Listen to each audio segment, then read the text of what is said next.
এত গভীর রাতের অন্ধকার আমার স্বামী কাছে কথা বলে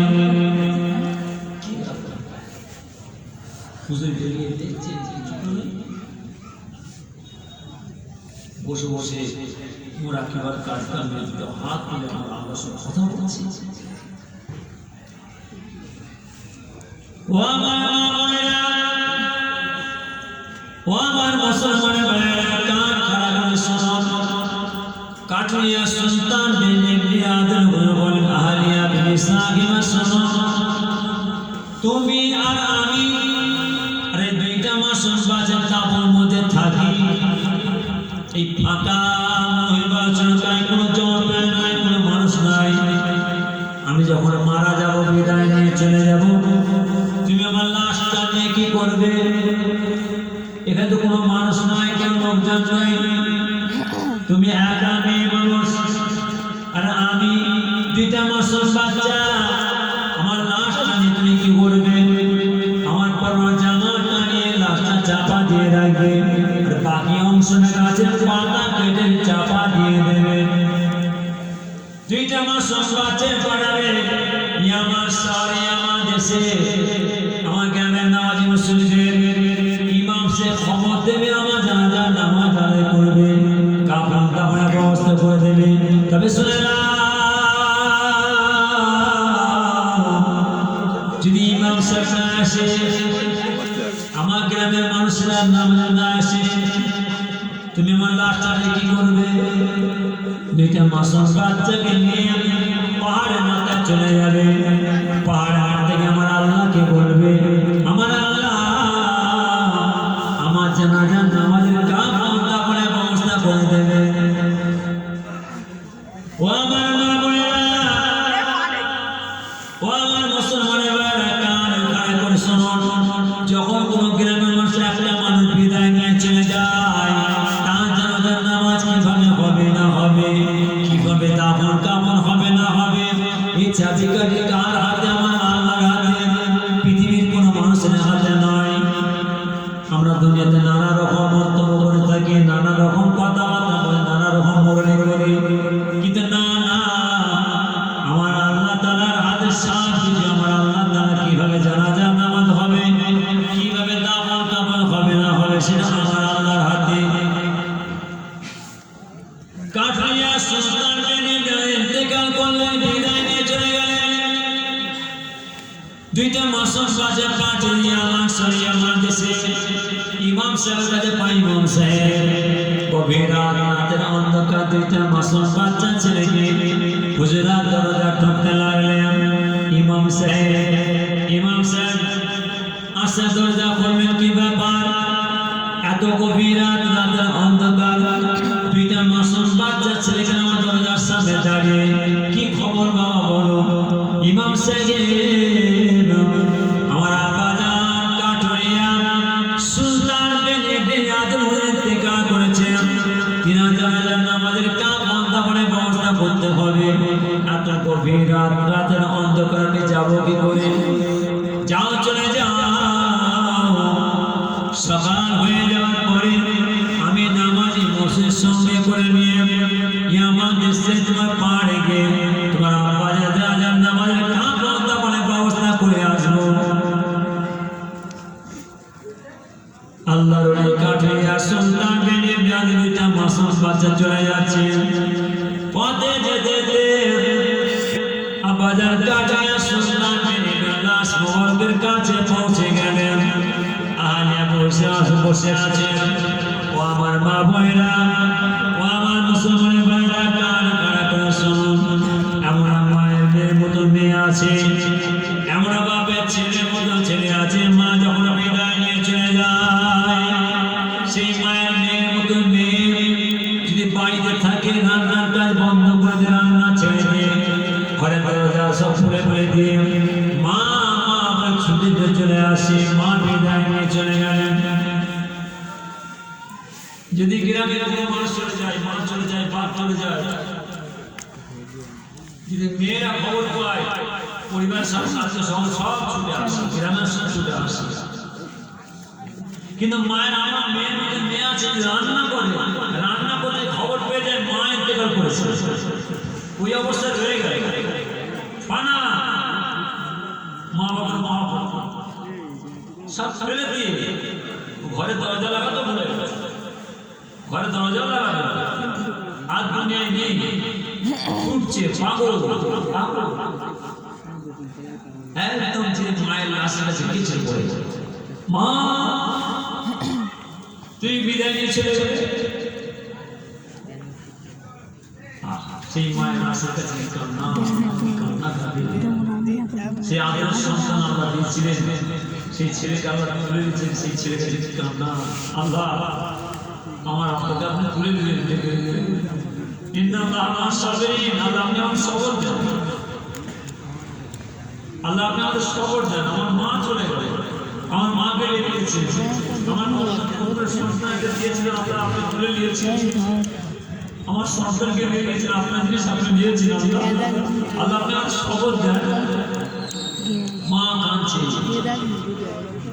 আজকে সবাই ছেলে সব বসে আছে, আমরা দোয়ার মাহফিলে যে বসছি, মিলাদ মাহফিলে যে বসছি, ইশারা সেবা যে বসছি, জিয়ারতের মাহফিলে বসছি, কার জন্য? দুনিয়া পাওয়ার জন্য, ফিতনা করার জন্য না, সেই মায়ের লাশের কাছে, সেই বাপের লাশের কাছে, সেই সন্তান আমাদের সেই মাসুম বাচ্চার কাছে কি ধুলে ঘোরা করে দিয়েছিলাম, কি কান্না কেঁদেছিলাম, কি দৌড় পেয়েছিলাম যে আল্লাহ আমার মাকে তুলে নিলেন, আমার ভাইকে রেখে নিলেন, আমার ছেলেকে তুলে নিলেন, কি কান্না কেঁদেছিলাম, কি ধুলে ঘোরা করিয়েছিলাম, আল্লাহর কাছে কেঁদেছিলাম যে আল্লাহ আপনার সবর দেন, আমার সবে সেই সবর করে আছেন, এই সবর করে আছেন। আজ অত ধাক্কা লাগে যে আমার মা চলে গেল, মা আমার কোন কষ্ট করে আমাদের লালন পালন করলো, না খাওয়া না দাওয়া, এখন মনে পড়ে সবর করে আছেন। সেই বছরে একটা দিন সেই মায়ের জন্য, সেই আমার বাপের জন্য, সেই দাদুর জন্য, সেই ছেলের জন্য একটু বসেছি, এই বসে একটু আল্লাহকে হাত তুলবো, আমার আল্লাহ খুশি হবে, আল্লাহ সেখানে তাদের শান্তি দেবো, বলুন আমি যেরকম বলুন আমি আল্লাহর ওই কাটুরিয়া সুলতান বিদায় নিয়ে চলে যাওয়ার পরে দুইটা বাচ্চাকে নিয়ে বসে আছেন।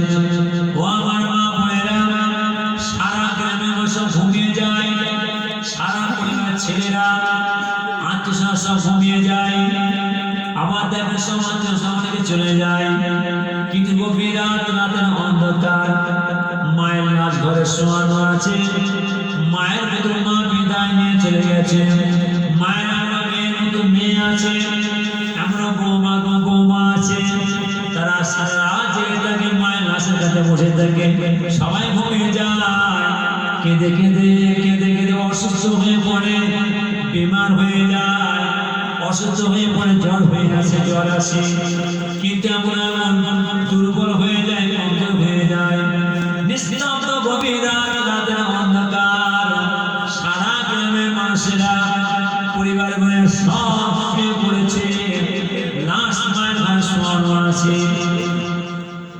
আমরা মায়ের মেয়ের মতো মেয়ে আছে, বৌমা আছে, সারা রাত ঘুমায় না, সেই মায়ের লাশের কাছে মুখের কাছে চুপটি মেরে বসে থাকে, সাদা কাপড় পেরানো, মাথায় রশি বাঁধা, কোমরে রশি বাঁধা, পায়ে রশি বাঁধা, মায়ের মেয়ের মতো মেয়ে, মায়ের মুখে দিয়ে তাকিয়ে লাশের কাছে সারা বসে আছে, একটা মেয়ে ঘুমায় না, আরাম করে না, আস্তে আস্তে সময় কাটতে দেখছে রাত একটা বেজে গেল, দুটো বেজে গেল, মায়ের মেয়ের মতো মেয়ে আস্তে আস্তে উঠে তপ্তাতে কোরআন শরীফ পেরে নিয়ে আসছে, কোরআন শরীফ পেরে নিয়ে এসে মায়ের মাথার কাছে মুখের কাছে বসে ধীরে ধীরে কোরআন শরীফ পড়তে লেগেছে। ও আমার মা বোনেরা, ও আমার মুসলমান ভাইয়েরা, কান খাড়া করে শুনুন, আল্লাহর হুকুম হবে, আল্লাহ আপনাকে ডেকে নেবেন, আমাকে ডেকে নেবেন। যখন কোনো মেয়ে মানুষেরা মায়ের লাশের কাছে কোরআন শরীফ তিলাওয়াত করে, আমরা আল্লাহ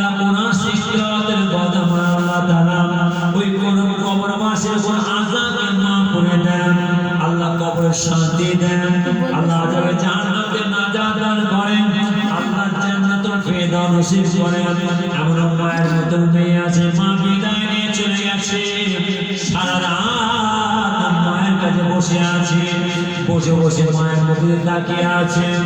আসলে তক্তার কোরআন শরীফ ফেলে নিয়েছে, মায়ের লাশের কাছে বসে বসে কোরআন শরীফ তেলাওয়াত করতে লেগেছে। বারবার ঘুরে দেখছেন 2টো বাজে, 3টে বাজে, 4টে বাজে, ফজরের আজান সময় হয়ে গিয়েছে। ফজরের আজান মসজিদে দিচ্ছে, মেয়ে কোরআন শরীফ তেলাওয়াত করে, অজান মানে কাঁদে মা মা। ফজরের আজান হয়ে গিয়েছে, সকাল হয়ে গেলে আমার গ্রামের মানুষেরা, দেশের মানুষেরা তোমার লাশটা বাইরে চলে যাবে। এই বাড়িতে দেখতে পাবো না, দেখতে পাবো না। সেই এখন হায়াতে আছে। ও যুগে ও সময়কে কাটিয়ে সন্তান পেটে পেয়ে 2 মাসুম বাচ্চা আগে সাহেবা লাশের সারা বসে আছে। সময় কাটে, টাইম কাটে, সময় কাটতে কাটতে টাইম কাটতে কাটে সকাল হয়ে গিয়েছে। কোন ইমাম সাহেব আসলো না, গ্রামের নামাজ মসজিদে আসলো না, গ্রামের কোন মসজিদে আসলো না। জানাজার নামাজ কে পড়াবে, জানাজার নামাজ কে পড়াবে, কিভাবে হবে না হবে। বসে আছে আলিয়া বিবি সাহেবা, 2 মাসুম বাচ্চা আস্তে করে নিয়ে চলে যাচ্ছেন পাহাড়ের মাথায়।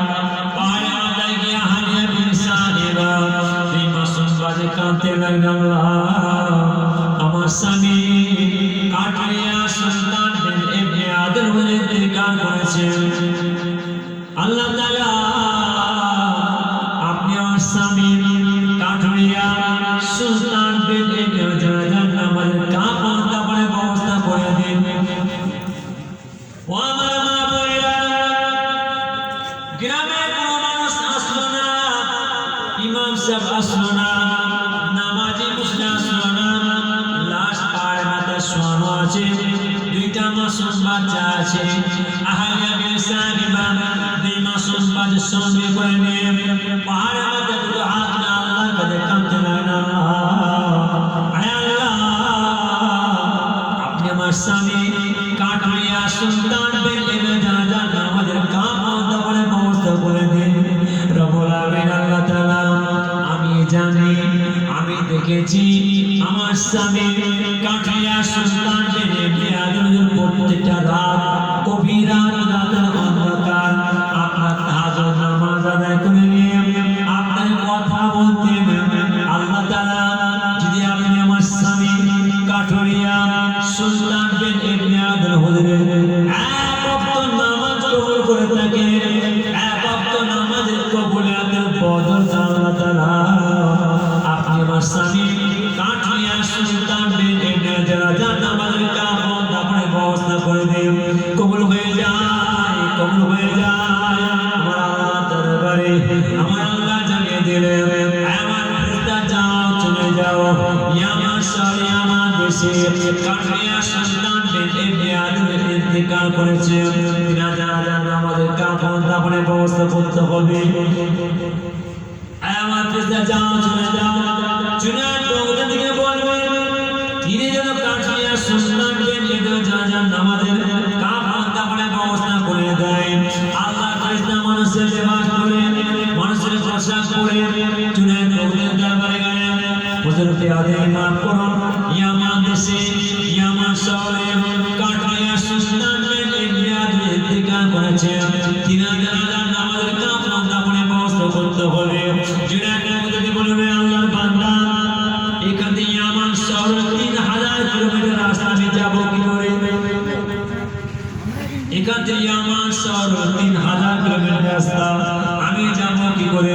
যাও, চলে যাও, তোমাকে যিনি পাঠিয়েছেন তিনাকে গিয়ে বলবে, তিনি আমার যাওয়ার ব্যবস্থা করে দেবেন।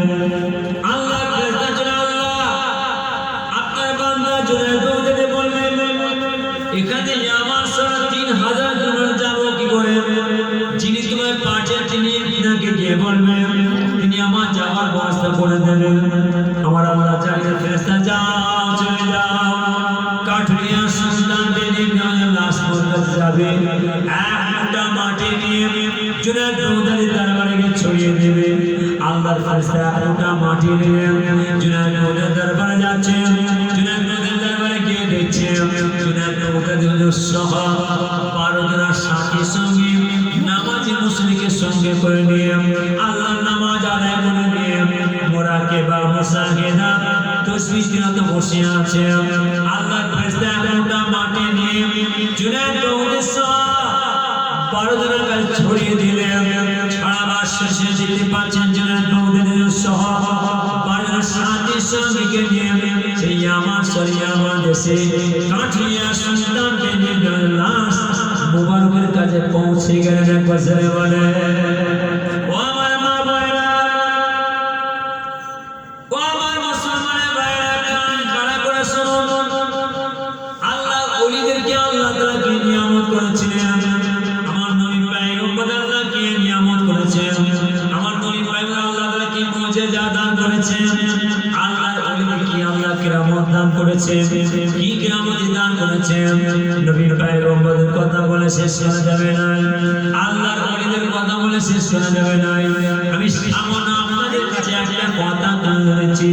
যখন একটা গ্রামের মায়ের কাজ, যখন মা বিদায় নিয়ে চলে যায়, যখন বাপ বিদায় নিয়ে চলে যায়, পরিবারের কেউ বিদায় নিয়ে চলে যায়, জানাজার নামাজ কিভাবে হবে না হবে, কিভাবে দাফন কাফন হবে না হবে, সে দায়িত্ব পৃথিবীর কোনো মানুষের নয়, আমার আল্লাহ দায়িত্ব, আমার আল্লাহর কাজ। এখানে কার কথা চলছে? কার কথা চলছে? কোন মানুষের কথা চলছে? কার কথা চলবে? আমার আল্লাহর কথা চলছে। কাঠিয়া সুলতান লাশ আছে আর জুনায়েদ বাগদাদী হুজুর সহ লাশ আছে। হুজুর দেখছে ওই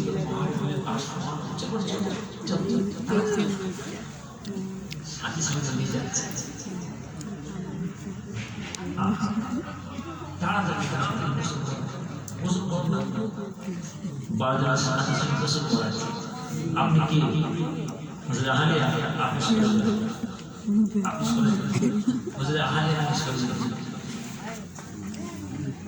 হুজুর সাহেব ভালো মিলে হুজুর গোসল করা, গোসল করাবার কাপড় পাবে কথা আল্লাহর ওলিদের মাথায়, মসজিদ দরজার ফকি মানুষদের মাথায়, সুন্নি মানুষদের মাথায় পাগড়ি থাকে। জুনায়েদ বাগদাদী সহ হুজুরের 12 জনের সাথে মাথায় ছিল পাগড়ি। হুজুর বলতে সব পাগড়ি খুলো, পাগড়ি খুলো, তো সব পাগড়ি খুলে যাও, ওই পাগড়ির কাপড় পিঁধাবে, পাগড়ির কাপড় পিঁধিয়ে লাশ শোয়ানো আছে, জানাজার নামাজ কি পড়াবে? ও আমার মা বোনেরা, ও আমার মুসলমানের ভাইরা, কান খাড়া করে শুনুন। জুনায়েদ বাগদাদী জানাজার নামাজ পড়াবে, 12 জনের সাথীর সঙ্গে জানাজার নামাজ শুরু করবে। ইমামের জায়গায় দাঁড়িয়ে আছে, জানাজার নামাজ হবে। হঠাৎ করে একজন আল্লাহর মহবুব বান্দা এসে জুনায়েদ বাগদাদীর হাতটা ছড়িয়ে দিয়ে সরিয়ে দিলেন। হাতটা টেনে সরিয়ে বোঝায়, জুনায়েদ সরে যাও, সরে যাও, আমি জানাজার নামাজ পড়াবো। জুনায়েদ বাগদাদীর পা দিয়ে মাথা দিচ্ছে। আল্লাহর ওলিরা আল্লাহর ওলিদেরকে দেখলে চিনতে পারে না, নামাজের নামে দেখলে চিনতে পারে। জুনায়েদ বাগদাদীর পা দিয়ে মাথা দিচ্ছে, অবস্থা আল্লাহর কমের সাহায্য। ও আমার মা বোনেরা, ও আমার মুসলমানের ভাইয়েরা, কান খাড়া করে শুনুন। জুনায়েদ বাগদাদী ইমামের জায়গা ছেড়ে দিলেন, আল্লাহর মহবুব বান্দা জানাজার নামাজ শুরু করলেন। জানাজার নামাজ শুরু করলেন জুনায়েদ বাগদাদী সহ 12 জনের সাথীর সঙ্গীকে নিয়ে সেই আল্লাহর মহবুব বান্দা তিনি ইমাম করে জানাজার নামাজ আদায় করলেন। জানাজার নামাজ আদায় হয়ে যাওয়ার পরে আল্লাহর মহবুব বান্দা বলছে, জুনায়েদ যাও, চলে যাও, এই ঘড়িটা নিয়ে যাও, এই ব্যাগটা নিয়ে যাও, এই কাঠুরিয়া সুলতান বেনির আহলে ইসলামের হাতে দিয়ে দেবে, বলে দেবে এতে কিছু সোনার মোহর আছে, আপনার সংসারে অভাব জীবনে অনন্য হবে